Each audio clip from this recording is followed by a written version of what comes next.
we go for a rerun of this particular election. Is he capable of doing the election? We've seen the other side really calling out him out that he should not be presiding over that commission as it is right now. But we are bound by the Constitution. There's a process that should be followed, for the removal of any constitutional, hold of any office like IBC. So that is where we are. And the question is, these questions about Chebukati were being raised from the Azimio side, with especially ODM side, with some of the political operatives. Wasn't that now the time they should have brought these issues so that now they can instigate the process of his removal, if at all they had, qualms about his capacity and his leadership within IBC? Very well, I think the lawyers for the petitioners know very well the procedures for removal of an IEBC commissioner. It has to go through Parliament. 1. 2, they had an opportunity when the election was annulled in 2017. Yes. And the Supreme Court did mention a few things about the way things were done. They had an opportunity to get rid of him. They didn't. So what they did was instead get 4 new commissioners on board. And so, you cannot then be very comfortable all those 5 years. You have 4 out of the 7 commissioners on your side whom you unilaterally picked without your opponent being involved. You had an opportunity to change so many people. There was a time when Jubilee and all DM were calling the shots in Parliament, literally. And you remember they replaced virtually everyone. Everybody. From the majority leaders to change the chairman of committees, and they called the shots. If they wanted, they had opportunity to remove. So in my view, I think all this campaign, my own personal take is that all this campaign against Chebukati is not going to fly in this petition, because look, we must respect institutions. IBC is institutions with thousands of workers. Thousands of professionals are working in that institution day and night, working hard to ensure that thousands of leaders have been elected. A process that starts from registration of voters all the way to the culmination of the presidential election. Now, thousands of people from MCAs to MPs to senators and governors have been elected in that process. And so you cannot reduce the entire IBC to an individual. I mean, it's really, in my view, you are insulting the intelligence of those thousands of IBC employees and professionals and experts who work in that institution. I mean, even in the presidential, they're the ones who conducted the elections all the way in the polling stations, in all the transmissions, in everything. IBC chairman, you all know, chairman is responsibility is to chair meetings and he's not the guy who did the entire IBC election. So to suggest, that the entire IBC is dysfunctional, as they claimed yesterday in court, some of the lawyers, is dysfunctional and is run by a rogue chairman. You're really insulting the intelligence of all those people, including the 7 commissioners who worked with them. All who worked with the chairman for all these 5 years, and all the employees. And you think that, by singling out that guy, you're actually indirectly saying that that institution and all its employees and all its staff are all useless, and that everything that has been done. But at the same time, the people who are saying so, some of them are beneficiaries of that same commission that verified their election results and announced them as winners and have been sworn in. But when it comes to presidential, then you want to say that the institution is useless because of one man. And I don't think there is an institution that's run by even this company. As I mean, there's a board of directors, there are employees. If you're not happy with the chairman of the Standard Group, you cannot then say the Standard group is useless. It's I mean, that's the picture that these people are trying to paint, and I think, in my view, it's not going to fly in the court. I think the issue about the court is simple. Did Kenyans vote? Yes, 14.2 million people voted. No one disputes that. And were the results transmitted? And they have an opportunity now. They're scrutinizing the transmission system. They verified that transmission the integrity of that system of transmission of data is okay. And they check the ballots, which they are doing again on a sample basis, based on the actual number of polling stations these lawyers asked for. If those are scrutinized, and again there is nothing irregular, I don't see anything that the judges will waste time on. All the other things are sideshows. Yeah, very in my view. Well, you asked a question about when did the commission become dysfunctional? dysfunctional, yeah. You know, at a point when you're serving in an organization, right, and you believe that something is wrong in that organization, yeah, you say it at that point, Yes. right? But if the organization, right, you can't become dysfunctional a few minutes before. Before the announcement. Yeah? The tail end. If it was dysfunctional before, and there were things that were not happening right in terms of the operation of the commission, because dysfunctionality is around the operation of an institution. Yes, right? yes. And it means that there are governance systems. Yes. And whatever it is, that is where dysfunctionality is talked about. Yes. That it cannot operate because of the systems that it has as an organization. Yes. Those systems, they have time to set them up that this is how we are going to operate. And that must have been done. Now, the only thing that can happen is if once you've agreed that that is not that is going to happen, If it's not done. and if it's not then done, Yes. then you should say this particular item did not happen, and you protest. And the protest normally is within the organization itself, Yes. because it is your governance system, Yes. right? And at that point in time, what you do in normal governance is to record as an organization your full dissent at that point, Yeah. right? And then that dissent will be picked up at the appropriate time. So that, say, for example, if the dissent was there, it needed to have been recorded in some form of activity at that point. Now, when now the petition comes out, that can now be brought to the fore, Yes, that we right? raised it. That the dissent was on this basis. And that dissent process will then now be examined to see whether that is relevant to the petition that comes out. Very true. Yeah. Right? Yes, very And true. that really is you know, if it's in a properly governed institution, dissent is allowed. It Always, is, yes. right? I mean, I did that in a board meeting yesterday. There's something I didn't like, and I said I want it recorded. Recorded Yeah. dissent. Right You- now. Yeah. Yeah, and you move on, right? And Yeah. if an issue happens, then you bring out that issue and say, listen, this is what it is, and we should learn from this and move on. Yeah. So agree. I think that dysfunctional issue, right, points out to, and I have to say this carefully, the understanding of governance in an institution like that. Every single person who goes in must understand their role as a commissioner, as a director, as a whatever it is, when you go into a governed position. Right? So the question of when did it become dysfunctional, I think needs to go back to the very people who are sitting in that place and their roles and how they played out their roles. Yeah. You know, they say, and I agree with you, Patrick. They say, huwezi kula mbuzi mzima ukashindwa na mkia ama ukalalamika.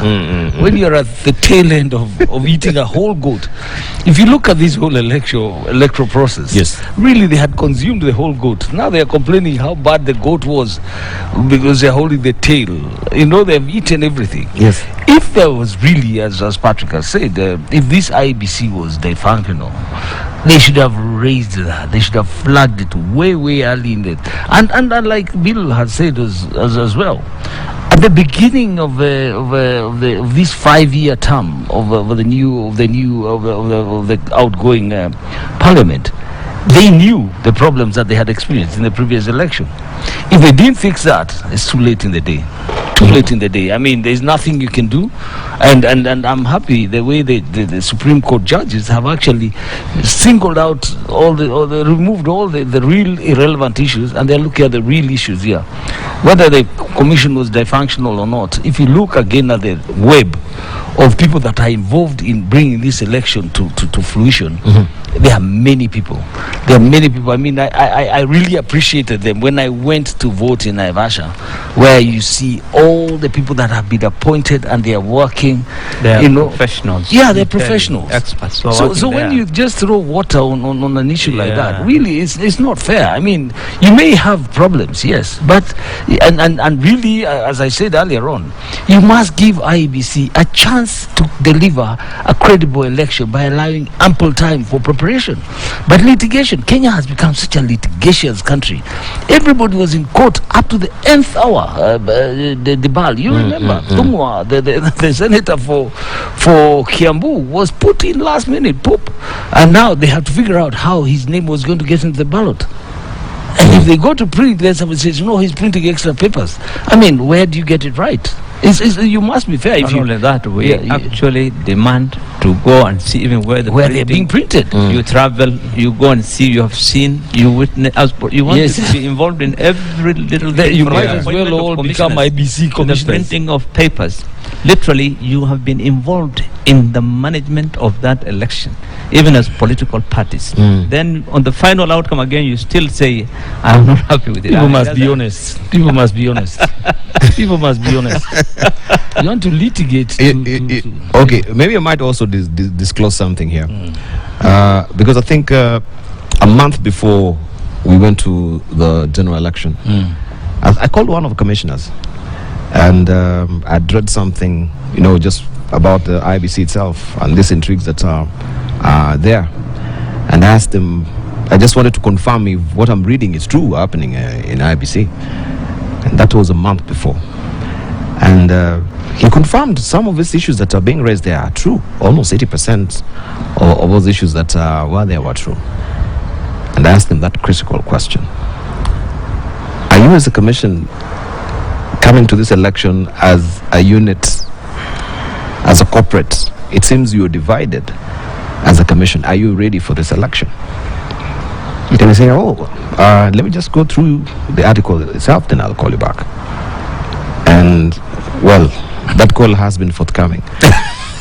I don't expect it. Of course. But the question is, if at all these things we had raised, I take it maybe as a journalist, I'd raise these questions with the commissioner himself. And they had said there are issues within IBC a month ago. Will a month ago will have been a sufficient enough No. time? No, because you're asking about you've said unakula mbuzi Nashindwa na mkia. unashindwa na mkia. A month ago Yeah. was too late. I said I would allow 3 months prior to the election for them to organize. But themselves. you see, the judge is asking all these processes that you've gone through until here. Why are you now at the tail end of it is when you're Yes. raising these questions? Yes. If we had not gone to the elections itself and you come and say, we are divided as a commission and I don't think we are ready for this election as Yes. it is. Let's put our house in order. Yes. That would have been a sufficient time, Yes. isn't it? Yes. Yeah, so for them to really come and say that at the tail end of it, people will raise these questions. Maybe this is becoming fishy, but they knew if all this was in the public domain that they are divided, someone will have just, called out. What do you think? You see, Because, yeah. apart from you, there are several media houses that interviewed Yes. the IBC in the last 2-3 weeks Yes. when these rumors about, remember when the ballot papers came in, Yes. and there was something in the paper that some commissioners were kept in the dark. And some of those commissioners, especially these 4 commissioners who are disputing, they were brought in each of these TV stations, and I remember watching them they said no problem between was us. at the Bomas of Kenya. We were on board. We Yes. have no problem. And so they really were completely denying that. They said everything is okay. We are on track. And the chairman in front of them in their presence said the ballots we have to keep them because of other intrigues. We have to keep some things confidential. You cannot Yes. just announce this is coming there and this is coming because of security. Yeah. But Yes. they said everything was okay, and so I think we all know. I mean, look, we are not living with the moon. We know that all these intrigues are happening because of the election results. If you don't get what you want, you have to find a way of getting that election annulled. And so this is all about trying to get the election annulled. But it's not about whether IBC was ready or whether IBC has done its job. I mean, look at these international observers. you know, Yeah, but- in Bomas, when these things were being announced, They were there. the entire, you know, international community through the embassies were there, and people were really very, very positive about the way IEBC conducted this particular election. In particular, the way the results were being transmitted. You know, you go to a polling station. Yes. A maximum a polling station has is about 500, 700 Yeah. maximum. When the counting starts at 6, most of them by 10 is done. Yes. And that result is immediately in the presence of all of you after Yes. you've signed that form is Photograph. scanned and it's on the portal. We woke up in the morning, 95% in the morning, the following Yes, day. Yes. Reading the portal is reading that 95% of the forms have been uploaded, and the following morning and the same morning the chairman starts announces and says the results are loading there. Anybody can download and tally for himself. It has Yes. been the most transparent. In fact, I remember the Economist magazine saying that it is the most transparent election that they have seen in the world. In the world. I mean, where everything is uploaded and it's for you to. So for 6 days, everybody was downloading, including you media houses, and everyone was tallying, and nobody else said anything.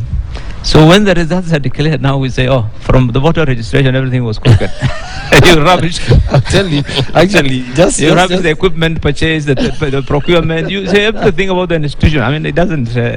You know, the truth is, and I agree with you, Bilo.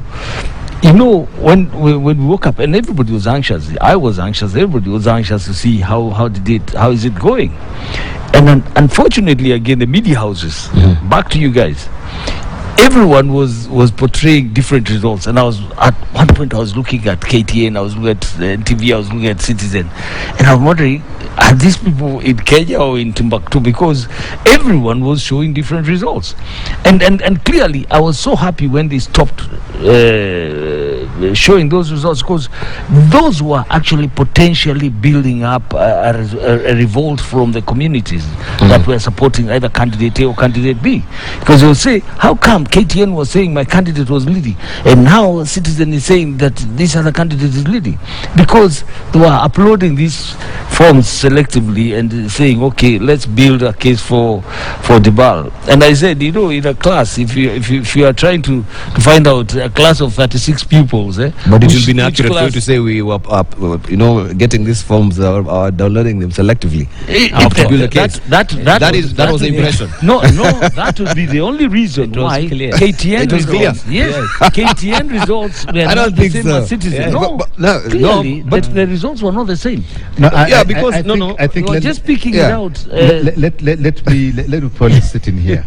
If you've got a database of 40,000 odd IDs, yeah, Yes. the order in which you access that database may not necessarily be the same. yeah, it's not uniform. But at the end of accessing all Good of them, and the bad it must should come be to the the it should come to the same conclusion. Right? Yes. But as you build up, because you're, you know, as you're downloading in your own order, right? And Ye- depending on which part of the database you're accessing, you'll actually tally that bit. So the fact that they're going differently, for me, was no issue. But I they was should very have, worried we should about have been that. seeing convergence. Yes. And when for they me, reached the I end, they saw- stopped. and then They didn't want to They conclude. didn't want to converge, right? And that, I think, for me, is a disingenuousness of these old guys. They Yeah. should have Yes. actually converged Yeah, fully. they didn't- nobody wanted to But conclude. nobody wanted to converge. At that point in time, everybody stopped. Yeah. And that is why you hear now the public saying that this station was what- biased against so and so and Yes, so forth and this so on, station was- because that is how your tally went. Yes. Yeah? Yes. So I think the issue, when you're going to start doing that thing in the court of the public opinion, right, you have to be very clear and tell people to understand that. There's another point I'd like to make as well in terms of how these, you know, the way these things pan out. Yes. Political alliances and quote parties don't happen until the time when it's now time to start doing nominations. For 5 years, most of the political parties are quiet and they're doing their own thing. They're in parliament, they're doing stuff. Now, when elections are about to start, you now find jostling and people begin to sort of say, I want to go to this place, I want to go to this one, and whatever it is. So by the time they become seized of the election process, it's too late for them to now start doing anything about it. Right? So the politicians themselves also have a role to play in the mess that we find ourselves in. Yes. Right? If political parties were real political parties, right? Like the Labour and Conservative in the UK, or, Yes, and or the Democrats and the Republicans in the US, right? They would be spending their time between one election and the other, building up the country. building up this whole election process. But we don't have parties organized until they're organized for election purposes only. The Not for the SPVs. political process in SPVs. Kenya. The SPVs. Right? The SPVs. And so the whole political, I mean, I call that this whole political circus is because let's not focus on the IEBC. It's even the political parties themselves yes. contribute to this process. Yeah. And if we had real political parties that have got an agenda, they've got a philosophy and a principle, and they carry that through, and people join them based on that, rather than based on my requirement to be in politics and I want to be X, Y, and Z, we would have a much better and more efficient election process. But this SPV situation that we have, I like the way you put it out, yeah? Every year This SPV changes. things Every year. is what is causing the angst that and all this pressure on the IEBC. And truly speaking, Yeah. there is no loyalty in these SPVs. I mean, it's a convenience vehicle get them that funded. gets you from point A to point B, and After I'm that, done you with dump it. it, yeah. You know, it's use and dump kind of policy, and Yeah. it's not helping this country. Maybe, gentlemen, it's about time this country actually modeled itself around what we have seen now. Right now, we have two very strong parties, and it appears like it always comes out towards the tail end of our electoral cycle. There's a difference between the parties and the coalitions. Yes. So now, The if coalitions we should form actually this, morph into parties. yes, they Yeah. should And actually become- metamorphose into parties, and even stay. maybe legislate that we in Kenya will have two political parties or three political parties legalized, and you must belong to one or the other, because right now, let me tell you, the confusion was You want to create managed democracy. no.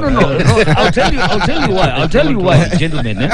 If you look, I like at that. some of Managed democracy. if you look at some of the ballot papers, it was actually embarrassing trying to fold a paper that's almost 2 feet long. You're trying to, even looking around for the candidate, you really, that's why it was taking long to trace where, okay, oh, finally, yeah, there. Then you, because, Then we suspect because how come every- you're taking too long in that Yes. poll booth? because because of how many parties have come in, you must then try and sanitize that whole place and say which parties. There must be a threshold for you to qualify as a political party. No. What? Yeah, no, I know you might not agree with me, but there must be a threshold. You can't have party A, party B, party C, party D up to Z, and all of them. Some of them will not even. You look at the whole tallying. He has scored 1-1-0-0-1-1 at the whole electoral process. A fellow has emerged with 23 votes. But James, we also need some humor in politics. I mean, we need that. I mean, even in the UK, you have a guy. I remember this because I mean, when I was living there, there was a gentleman who used to have this what they call the Roving Loony Party. that was the name of his party. Loony. Roving Loony Party. That's a lunatic. Yeah. Yeah, and the guy used to go around campaigning in a top hat and tails. And you know the clown, whatever it is, Yes, with yes, stripes yes, and everything yes, else, yes. with the It's like a bozo. British color, whatever it is. That guy used to go around campaigning in that outfit, and it added for some lightness to the whole thing. You know, that gets people talking about but- politics and everything else. So I think legislating the number, I don't Not think only is right. that, I think in our case, it's not about just what you forget is that most of these political parties are based on ethnic. Ethnicity, yeah. And there's an ethnic kingpin in every region. Yeah. You tell them to form Azimio now into one party. What will Kalonzo do? And where will Uhuru go? And what happens to Raila? Everybody represents an ethnic interest group. group, and they want his It's party. a convenience. So they'll become irrelevant because what you bring on the table for discussion is through that party. I have brought 20 MPs. He has brought 50 MPs. That's what you negotiate on at the end of the day on the in the power sharing. Yeah. So I think we're still a long way off on that, but the coalition itself is a good start. You know that you've brought several parties together. For the first time, they had to legislate in order to keep guys together. But you know, let me come in here. Let me just jump in here, Bilo. even those people coming into these coalitions they don't exhibit very good manners, because they are also jumping from, there is a lot of jumping around, even within the coalition. Right now, if you look at where we are at, That's okay. Political That's okay. instability. Would you want to stay in a coalition that will not form government? You want to be in a coalition that forms government. So when you was you that have to really- do your numbers was that- throughout was the that- day based on the polls. But what do you do for those constituents? No, let's look at what is happening with the MDG and is it UDP? Yes. Yeah. The way we had all this mass exit before even this thing had been brought to to the courts to find a determination. Can tell us yeah, something Bilo. in Northeastern. You will feel betrayed as a constituent, down there, that you're actually voting for this party under Azimio. Yeah. Then another day you wake up in the morning, you in find, oh KK. my, there's Yeah, okay, what? there was a mass migration, that was Of the happening people in we Karen elected. at the end of the day. I mean, that is really betraying even the people who voted for you at the end of the day, Yeah. because or you were actually using a political slate of hand to try and run under Azimio or Kenya Kwanza, for that matter, and then after now you've known where the pendulum has swung. Patrick, you know, Dival is not a pastoralist. So he doesn't know about nomadism. You graze where there's grass. Nobody moves to where the grass is green. So if the grass is green on the other side, you move. So from that region we can understand. Yes. That is But for the nomadic. guys who It's a who nomadic work on sense. an agricultural plot, why do you move? Actually, I think the best way to describe Kenyans is we have all become nomads. Yeah. They're just looking where the grass is greener, and then And one shifting MP, alliances. No, it's the inner sauna No. of the birds. That's Yeah. actually also and senses there's where. an MP in Thika who said last week that Yeah. if the court rules that Azimio, it's Gatundu, the the Gatundu Gatundu guy, MP. he Yes. said if the court rules tomorrow that Raila is the president, he says I'm going to move to Azimio. yes, Yeah, you said want to that. be where the power is. Yeah, but ultimately, let me tell you, it really doesn't matter where you are as a member, an elected member of parliament, whatever coalition. What matters is how you will vote, and how you vote depends on you as an individual in that house. So even as these parties talk of their numbers, when it comes to vote on certain issues, Yes. MPs can decide to vote the way they want. If, for example, they go for the election of a speaker, if I am very close to a speaker, even is is on the other side, and I believe in him better than the other one brought by my party, I'll vote for that one. Yeah. So the voting is not going to be determined really strictly on the basis of the coalition itself.